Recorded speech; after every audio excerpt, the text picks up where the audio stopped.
In a moment like this, where things are moving so quickly in a dark direction, you've got to wonder, where are all the liberals? Where are our leaders, the people we elect to protect us from irrational and destructive overreach like what we're seeing now? Those people are gone. They've ceded all authority to those who describe themselves as scientists. Joe Biden admitted this out loud in August. Watch.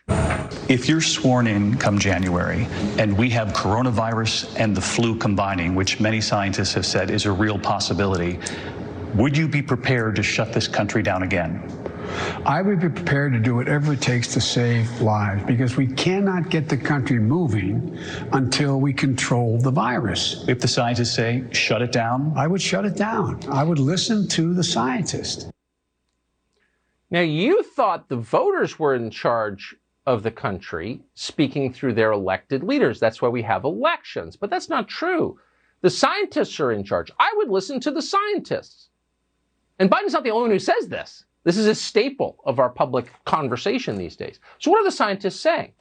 Well, yesterday, the most scientific of all the scientists, the supremely science-based Dr. Anthony Fauci, told us we could all be wearing masks in 2022. This was a surprise. You thought the vaccine meant your life could return to normal. No, according to Tony Fauci, you thought wrong. Things are never getting back to normal. You and the president have suggested that we'll approach normality toward the end of the year. What does normal mean? Do you think Americans will still be wearing masks, for example, in 2022? You know, I think it is possible that that's the case. And again, it really depends on what you mean by normality. If normality means exactly the way things were before we had this happen to us, I mean, I can't predict that. Oh, I can't predict that, if it means returning to the life you love. So what can Dr. Fauci predict? Well, we don't need masks, he told us. Then he said we do need masks. Actually, probably need 2 masks, maybe 3. And in fact, we might need those masks forever. Those are some of Tony Fauci's many predictions. We've showed you his greatest hits before on the show. We're not going to wreck your night with it again.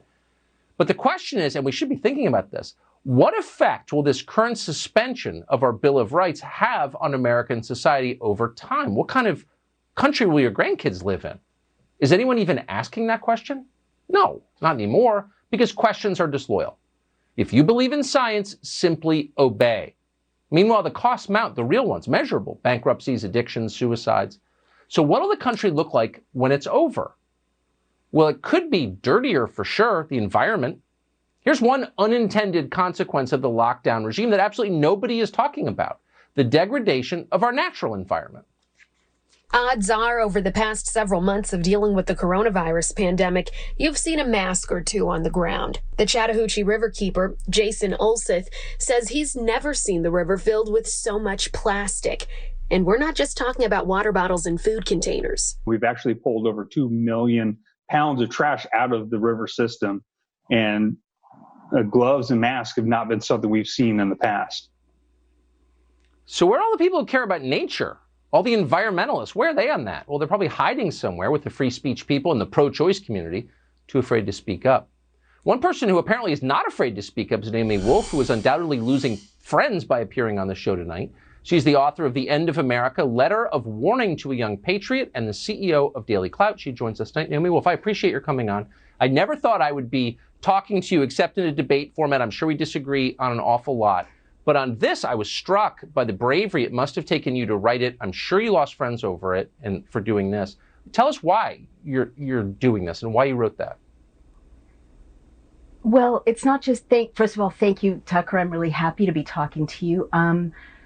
It's not just that one tweet. I've been writing pretty much every day for months and months about what I see as the terrible crisis that we're in, that we have to recognize. Under the guise of a real medical pandemic, we're really moving into a coup situation, a police state situation. And that's not a partisan thing. That, you know, as you say, that transcends everything you and I might agree or disagree on. Right. That should bring together left and right to protect our Constitution. We're absolutely moving into what I call step 10. I wrote a book in which I pointed out there were 10 steps that would-be tyrants always take when they want to close down a democracy, whether they're on the left or the right. They always do the same 10 things. And now we're at something I never thought I'd see in my lifetime. You described it really, really well. It is step 10, and that's the suspension of the rule of law. That's when you start to be a police state, and we're here. There's no way around it. I'm so embarrassed, and it's another example, there are a million of them, of why partisanship is stupid, and it makes you stupid. And I guess I just assumed that we wouldn't agree on stuff, so I didn't read your tweets, and I obviously should have been, and I missed a lot. And so, again, it's nice to remember you should treat people as individuals rather than as stand-ins for whole political parties. You have been predicting this for a long time, you just said. Why don't you think others aren't seeing this? Well, unfortunately, a lot of people are seeing it, but we're not unified. And as you pointed out, we're a very divided country for a lot of cynical reasons. I'm in touch with many patriots from all backgrounds and all walks of life who are horrified. I interviewed, for instance, Moms for Liberty, a group of conservative moms in Florida who are mobilizing to try to get schools open. They're so worried about what's happening to their kids. And I talked to Mom Jen Say, a famous gymnast and activist in San Francisco on the left, who's also a mom who's horrified. I've interviewed doctors. I've interviewed, ordinary people, restaurant owners from all walks of life who are absolutely unable to even articulate their fear and horror, recognizing that the state has now crushed businesses, kept us from gathering in free assembly to worship, as the First Amendment provides, is invading our bodies, as you mentioned, which is a violation of the Fourth Amendment, is restricting movement, fining us here in New York State. I could be fined $15,000 a day if I gather people, more than 10 or 25 people, depending on where in New York State I live, which is a complete violation of the First Amendment. I mean, the violations go on and on and on. I've talked to restaurant owners who are looking at a sector in which tens of thousands of small businesses have been crushed. And why were they crushed? Not because of pandemic forced them to. There is no real science underlying a lot of these closures. It's because autocratic tyrants at the state and now the national level are creating a kind of merger of corporate power and government power, which is really characteristic of Italian fascism in the 1920s. And they're using that to engage in kind of emergency orders that simply strip us of our rights to property, rights to assembly, rights to worship, and all of the rights that our Constitution guarantees. So people are definitely horrified and noticing. I think people are shocked and divided, as I mentioned before. And the other thing that happened is, you said, this has all been very sudden. And when you look back, March of 2020, a lot of things started to move that kind of locked into place a set of policies that are kind of 360-degree full-on totalitarian policies. So I think a lot of us are kind of in culture shock. Luckily or unluckily, I've been studying closing democracies for 12 years. So I recognized early on, once I realized New York State had emergency powers, I know from history that no one gives up emergency powers willingly. They always drag it on and drag it on. And so every month I'm getting in my email an announcement that Governor Cuomo is extending emergency measures.